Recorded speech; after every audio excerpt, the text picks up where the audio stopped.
This post is mainly a reflection of yesterday and a gratitude post to the Gr818ers. Man, what an event! It's amazing to see the progress. I think that's what inspires me the most, honestly, is when I see progress in any pursuit. I just love to see when people level up. Because partly I know how hard that is to accomplish, to move to the next level is, man, it's a difficult task. It requires dedication, discipline, keeping yourself motivated and grounded, humble, and learning is man, it's so hard. It requires that you're outside your comfort zone. So yeah, shout out to the Gr818ers. I mean, that event was, in my opinion, on par with all international events. Not only the talent pool that was there, but the production of it. I was impressed. I mean, silver lining of COVID. I mean, like, you're talking about multiple angles, live streaming, you got different focal lengths, you got action cams, you got, the DJ booth, the front of the stage. Man, altogether it was crazy. I mean, then you have, food for the artists, you have a viewing room, you have backstage, it's all taken care of. Devious MCing, Rock Swift DJing, all the Gr818ers producing. Man, it is not an easy task to do all that. And this was their day 5 of 5 days of events. That's a lot, man. And it really just shows you, like, the family. It's just like a strong team. It's not, an organization is kind of an understatement, honestly. It's like, this is a squad. This is a fam, and it was a perfect name for this event, the family affair. And having been since, I think, the very first one I was there, I believe, just to see it evolve. This is 11 years. And I was kind of I got into popping, I believe the same year the Gr818ers came together in 2009. And just to see them from the very beginning is just, everybody's leveling up in their dance as people, as community leaders. Man, it's inspiring for real. And then the performances, incredible. Man, so many good shows. I can't even start dropping names because I'm gonna leave someone out and I'm gonna be upset at myself. But man, it's just so much improvement. People were going off. The chemistry, they paired people up in the battle, which was wild. I mean, you had people qualify. I think you had 8 people qualify. They got paired with the 8 that were invited. And then these people haven't even battled, and some people just met that day. And if you go watch the footage. It's already up, the Gr818ers on Facebook. The live is up. It's on YouTube as well, I believe. But you see the chemistry on this stuff.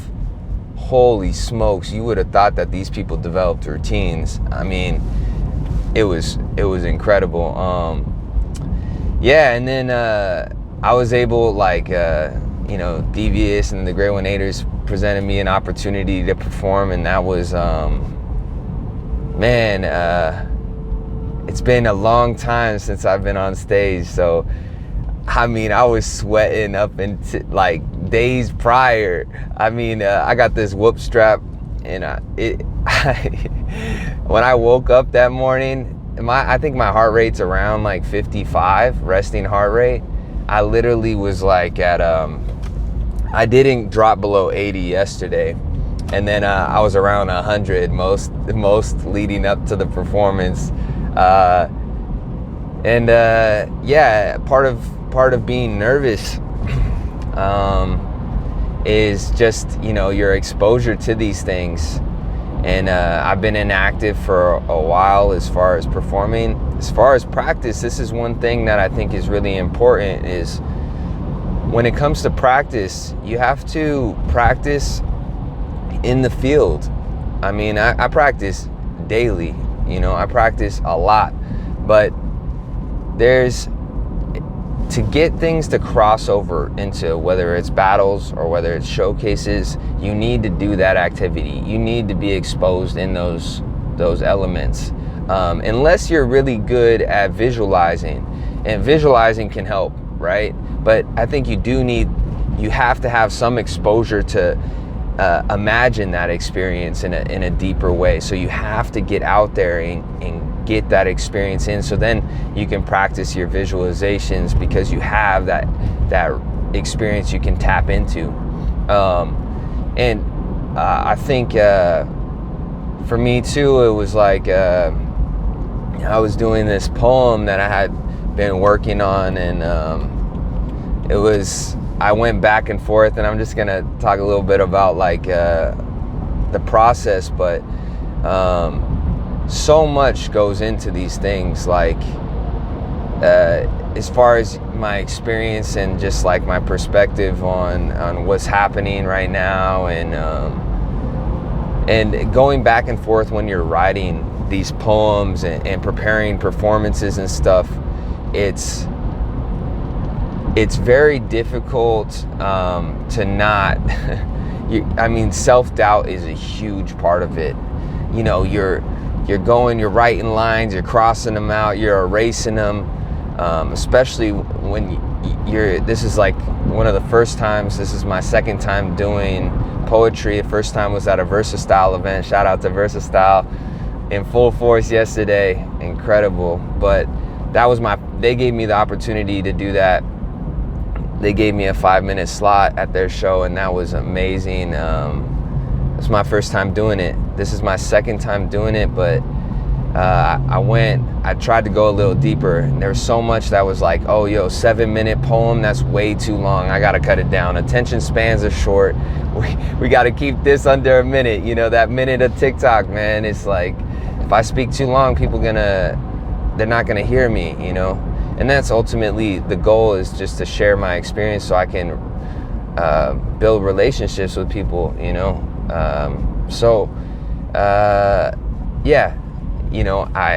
I was encouraged. I tried the poem out live with a few people, and people seemed to enjoy it, and they said, man, just keep the whole thing. And I was like, all right, worst case scenario, I can just chop it down later. This is a test run. We'll just hope for the best. So, the tops of my fingers were sweating, man. It was funny. But there's so many things when you're preparing a performance, an art piece, whether it's painting, whether it's poetry, whether it's dance, you can second guess yourself to the end of time. Oh, should I do this? Should I do that?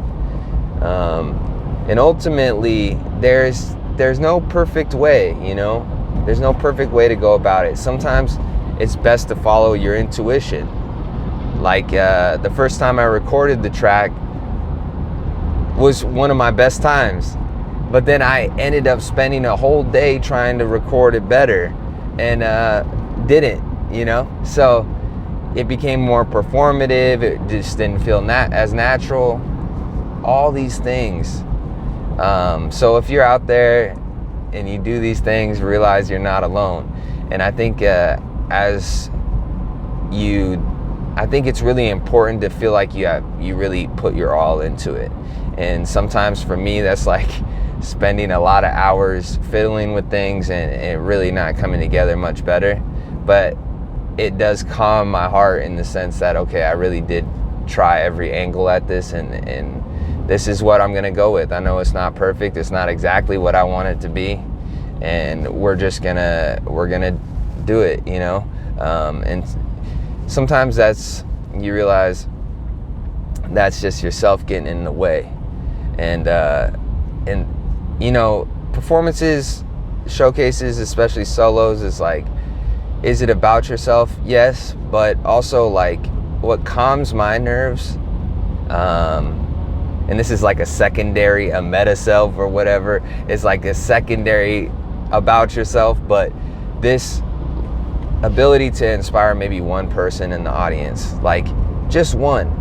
If I inspire half a person, if I inspire somebody just slightly to be a better version of themselves, that's the goal. I mean, that feels like a purposeful, like, okay, my time was spent well, you know, like that's my goal. And even if I inspire somebody, this is another topic I could get into, but inspiration works both ways. You get inspired a lot by what you like. For me, I get really inspired by the shit I don't like. And when I see something I don't like, whether it's just a person being a bad person, it inspires me to be a better person. I'm like, dang, I don't want to be that, you know? So regardless, I guess this is just an encouragement. Like, if you got ideas, put them out into the world, test them out. And my girlfriend was telling me, like, encouraging me, always supporting, and she said, you have all this art that, she says, like, why are you holding it back? Why are you bottling it up? Art is meant to be shared. And I was like, yeah, that's true. That's true. It's a powerful statement. Art is meant to be shared, and that art creates change. Art creates conversation, creates empathy, can create division too, you know. But art is a powerful tool that we can use, and I think art is something that I want to encourage people that are second guessing themselves, that feel like they're always knocking on the door, and self-doubt creeps in at the last minute and sabotages their project, you know, or sabotages their company, or sabotages their business ideas. You're always going to meet resistance. You're always going to struggle at certain points. And this is an encouragement. Look at the Gr818ers. Look at Versatile. Look at all the dancers that were out there. I'm sure they encouraged, like, they encountered some resistance even in getting there yesterday, showing up, pulling themselves together. You know, oh man, I just want to sleep in, or man, why did I choose to do this performance? Dang it, I'm gonna back out last second. You know, it's just, sometimes for me, it's even up until the moment I go on stage, like, oh man, I don't know if I should be doing this, and then you just take that step forward. You step into the limelight. Well, it's too late now. We out here, you know, as Alvin would say, we outside. But man, shout out to the Gr818ers for creating an amazing space for yesterday's event and this whole week. I'm excited, man. LA is on fire. Kumse's got her session popping. Gr818ers got their sessions popping. Everybody's building. It's a good time to be alive. And still, I know around the world people are struggling, suffering, even here. And it's tough times right now. We ain't out of it yet. And my heart goes out to everybody that is in a dark time, you know. But there's hope. There's always hope. Life is nothing without hope. I know this. So keep your head up. Keep grinding. Keep doing what you love. Read some good books. And stay up, y'all. Much love. Peace.